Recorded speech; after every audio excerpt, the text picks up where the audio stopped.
আর আমরা তো কিছু হলেই গালে থাপ্পড় মারি না, এটা করি না?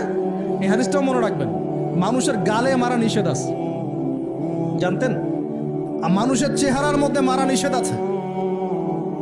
এই গালে চর মারা, গালে নাকে ঘুষি মারা, এই জিনিসগুলো নিষেধ আছে। কারণ এই চেহারাটা আল্লাহ রাব্বুল আলামিন, মানে আদম সন্তানের এই স্ট্রাকচারটা আল্লাহ রাব্বুল আলামিন সূরা সদের মধ্যে বলেছেন, খলাকতু বিয়াদাই, আমি নিজ হাতে সৃষ্টি করেছি। সুবহানাল্লাহ। আর সেই মানুষকে তোমরা এমন নির্মমভাবে কেন মারো? সারা বিশ্বের দিকে তাকায় দেখেন, এখন প্রত্যেকটা জায়গায় রক্ত ঝরছে। কাদের? মুসলিমদের। কাদের? মুসলিমদের। আল্লাহ পাক আমাদেরকে বোঝার তৌফিক দান করুন। আর আল্লাহ পাক কোরআনে কি বলছেন? যদি কোনো মানুষ একজন মানুষের জীবন বাঁচায়, সে যেন পুরো মানব জাতিকে বাঁচানো। এত পছন্দ আল্লাহর কাছে জীবন বাঁচানো। আর কেউ যদি কোনো মানুষকে অন্যায়ভাবে হত্যা করে, সে যেন পুরো মানব জাতিকে হত্যা করে। আল্লাহ আমাদেরকে হেফাজত করুন। এখন খুন খুব সহজ হয়ে গেছে, মারামারি খুব সহজ হয়ে গেছে। হ্যাঁ, ভাই ভাইকে হত্যা করতেছে, ছেলে বাবাকে হত্যা করতেছে, বোন বোনের সাথে ভাইয়ের দ্বন্দ্ব, ভাই বোন মারামারি, প্রতিবেশী মেয়ে নিয়ে, সম্পত্তি নিয়ে, মাদক নিয়ে, কিশোর গ্যাং নিয়ে, কত কি হচ্ছে এখন। মানুষের জীবন সস্তা হয়ে যাচ্ছে না এখন?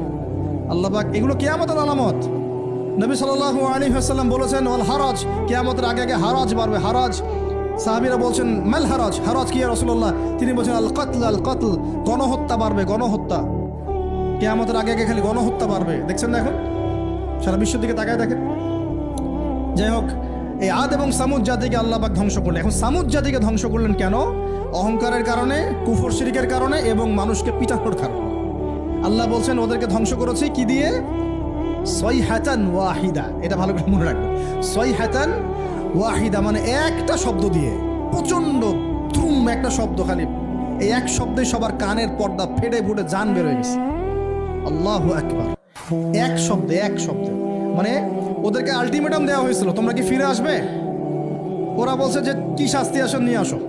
তখন আল্লাহ পাক বলছেন 3 দিন সময় দিচ্ছি, 3 দিন যা করার করে নাও। এই 3 দিন যে আল্লাহ সময় দিয়েছেন, এই 3 দিনে ওরা তওবা করে ফিরে আসে নাই, বরং এই 3 দিন ভোগ বিলাস করেছে। একদম পশু জবাই করেছে, খেয়েছে, মেয়েদেরকে নাচিয়েছে, মদ পান করেছে। 3 দিন ভোগ বিলাস ফুর্তি করেছে। মানে 2 হাতে যা পাও হাত পেতে নাও, এরকম চিন্তা। যা আছে এখন লুটে খাও, পরেরটা পরে দেখা যাবে। এই চেতনা আমাদের মধ্যে আছে না? অনেকের মধ্যে। যা আছে এখন ভোগ করে নাও, কালকে যা হবে দেখা যাবে।